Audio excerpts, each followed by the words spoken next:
Assalamualaikum warahmatullahi wabarakatuh. Sudahkah Anda belajar geografi hari ini? Mari kita belajar ilmu geografi. Kali ini kita akan mempelajari lebih lanjut tentang objek studi geografi. Objek studi geografi terdiri dari objek material dan objek formal.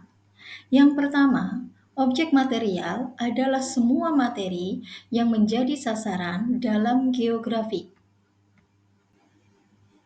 Objek material geografi akan mempelajari tentang 5 fenomena geosfer, yaitu litosfer yang mempelajari tentang batuan bumi, atmosfer mempelajari lapisan udara, hidrosfer mempelajari lapisan air, biosfer lapisan kehidupan flora dan fauna, dan antroposfer mempelajari kehidupan manusia. Berikutnya adalah tentang objek formal geografi. Objek formal geografi adalah cara pandang atau analisis terhadap objek material atau cara memahami fenomena geosfer yang terjadi di muka bumi. Objek formal geografi terdiri dari pendekatan keruangan, pendekatan ekologi, dan pendekatan kewilayahan.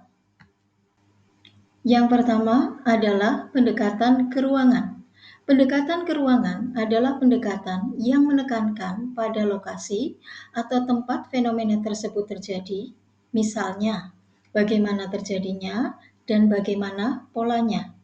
Contoh pendekatan keruangan, misalnya terjadinya fenomena banjir.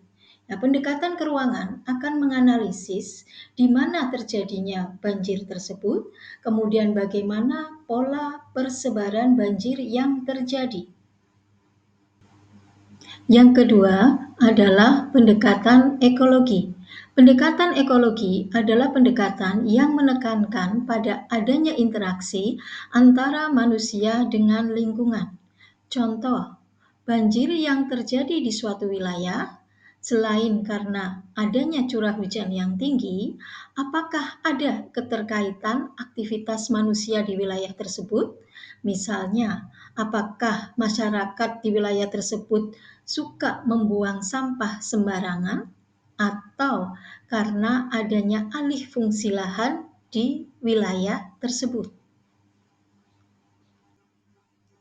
Yang ketiga adalah pendekatan kewilayahan.